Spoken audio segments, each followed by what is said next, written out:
Hello, world. How are you? Jean Henderson Pierre back again. Another beer ramble looking at Old Tankard Ale from Pabst Brewery. Pabst, they didn't do stuff like this. Yes, they did. More on that later. 5.8 ABV. It is a extra special or extra strong bitter or ESB. Gets a very, very good score on Beer Advocate as well as the Alston Brothers, the Bros. Rate Beer gives it a 48 overall and a 41 for the style. I got a little 16-ounce can of this beer here. Pabst back in this day would make these styles of beer. And this was introduced in 1937. And of course, kind of disappeared and now has made a revival some couple of decades later. So several decades later. So here's the beer, what it looks like. Beautiful head on top, as you can see right here. Nice looking head. Beautiful amber color. Looks good. I got a 16-ounce can. I've had this beer for a while now in my little wine. Now, basically I don't call it my wine cooler. I call it my beer storage refrigerator. And the temperature, I guess, works. I guess it's still a little, needs to be looked at. Bought that at Walmart when I was, but most of the wines I do drink were mostly red wines. And now lately I've just mostly been putting beers in there, and my significant other has her wines, her fruit flavored wines that I don't care for much. But anyway, beautiful amber color, nice looking head right up top, as you can see. Onto the whiff.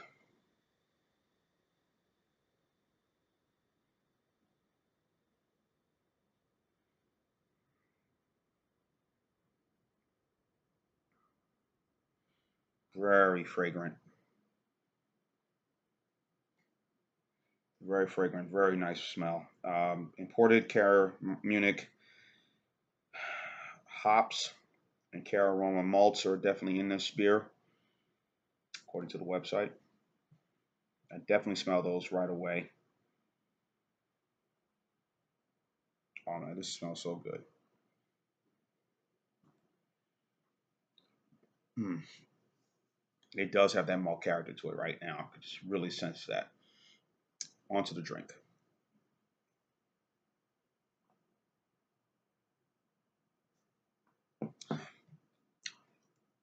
Oh yeah. Oh yeah, folks. This is quite good. I've had some other ESBs. You know, Red Hook comes to mind.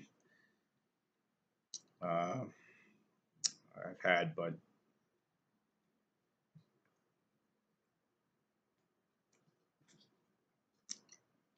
this is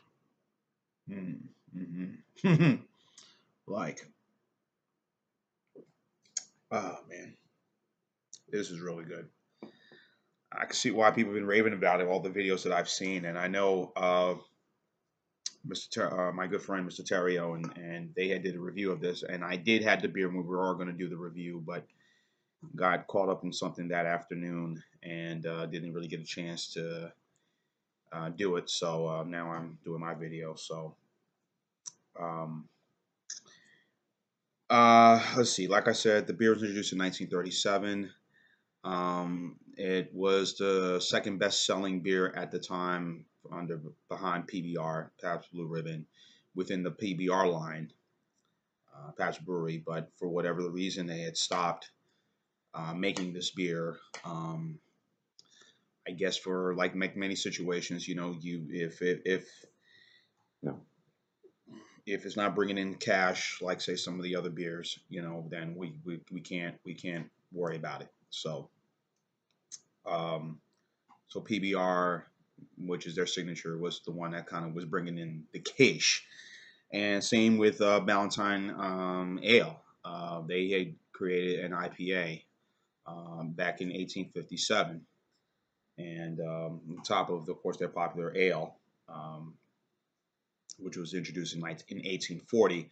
But the ale was more popular than the IPA, so the IPA kind of slowly waned itself out. But now has slowly actually came back onto the marketplace in 2014. Um, and of course, Pabst owns, a lot of these brands now since they've taken ownership of some of the beers that were owned by Stroh's and of beers that were owned by Schlitz because of financial reasons, whatever.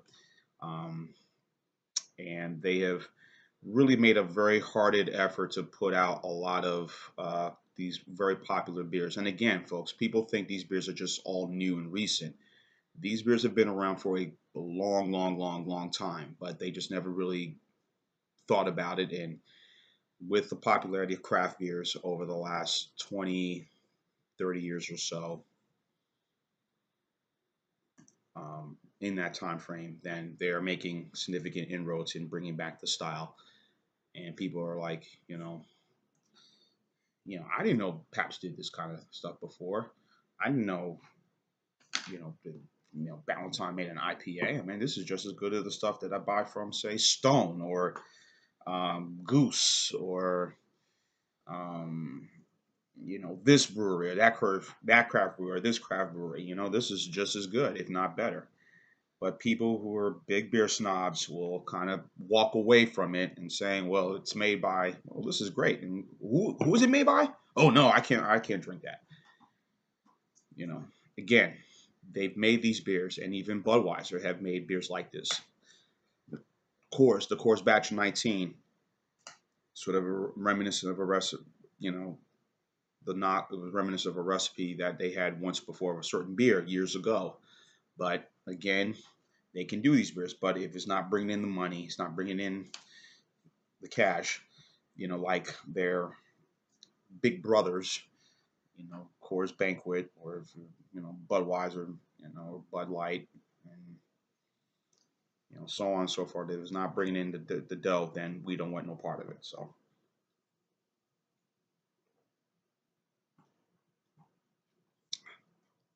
I mean, this is a solid beer, guys. I can't find one thing bad about it. It's crisp. There's a little hint of fruitness into this, not overpowering. Definitely have some hops into this beer, but it's not overly hoppy. Um, I wouldn't think that I'm drinking ESB, but if I'm drink, it is an ale, but it is an ESB, but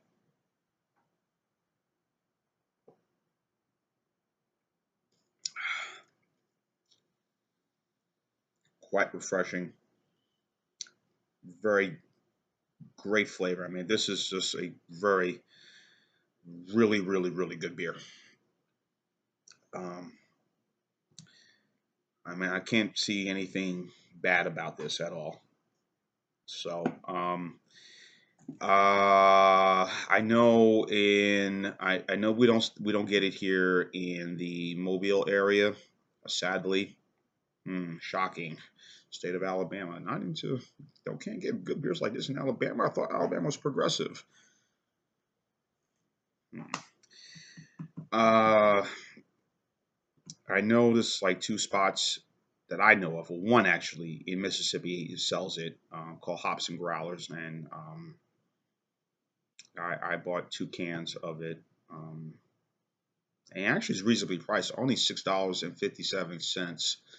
I've seen, or that which is about the average price. Now, again, it may be more in your area where you live, but um, or maybe less. But this is for 4 beers in a box. That's pretty good. They say they have it in draft. I haven't seen it in draft in some of the watering holes I visit or attend. I'm sure it's there. Um, but mostly, like I said, 16-ounce cans. For 16-ounce cans for 6.57. That's a pretty good bargain, and that's quite a good deal there uh, for a beer like this. That it's great texture, great look. Look at all this lacing I still got left over in this glass right here, man. This is nice. So, food pairings, barbecue comes to mind. roasted pork from a crock pot, and with some potatoes and some veggies on the side with this. Um, Mixed vegetables, steamed, whatever, and some potatoes. If you put them all together in a crock pot, I mean, this would pair well with that meal very nicely.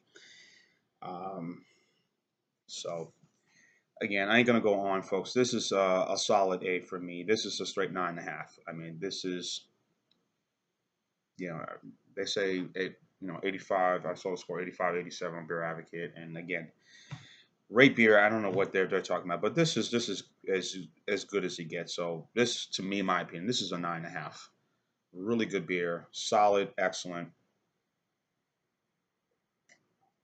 Got one more can I'm gonna try to save for later before I hit the sack. This later in the evening. But if you've had Old Tankard Ale, you believe it deserves a 9.5 score or a higher score or whatever. Leave your statements and comments on the bottom. So, where to go, Pabst? Hopefully, you put out more beers like this, and hopefully I'll get the Valentine IPA in my area. Pray, a Valentine IPA in my area. I mean, the ale I've had, but I want the ale too, as well. If you can get in our area, because um, as Mike, another colleague, John Sharon says, you're seeing a lot of these beers, legacy beers, starting to go away, but also seeing a lot of them kind of slowly come back because people, nostalgia, and also realize how good those beers were and how good they are now. I mean, Schlitz, when they redid their recipe for the Gusto, and I thought that was just a solid beer. And I said, because at that time, me, Beer 101, who did know much, thought Bud Light was the greatest thing. This was the greatest thing. I knew about Schlitz. I knew about Schmidt and Stroh's and Meisterbrau. Had those. Those were really good. But, slowly disappeared, and you wonder, what happened, So, but the beers that have been out there for years and years and years and years, the time when my dad is going to turn is 68 years old. Beers that he grew up drinking, um, or know of. Some have kind of sort of disappeared, but some are slowly coming back and giving the next generation sort of an idea of what they had and how good it was back then. And I'm kind of glad that Pabst are bringing back these things, just kind of let people know who grew up with this, and also for those like myself who are just new to drinking this. This is my first time having this. Um, yeah, hey, we can put out good stuff. Don't think we don't know how to do craft or specialty beers. We can. So, and making us say, maybe we should look into this. And for the price, that's another key for most people who are buying beers. If, as long as it's reasonable and affordable, then I can get it. So, all right, enough ranting and rambling. Like I said, 9.5 score for me on the Old Tankard Ale.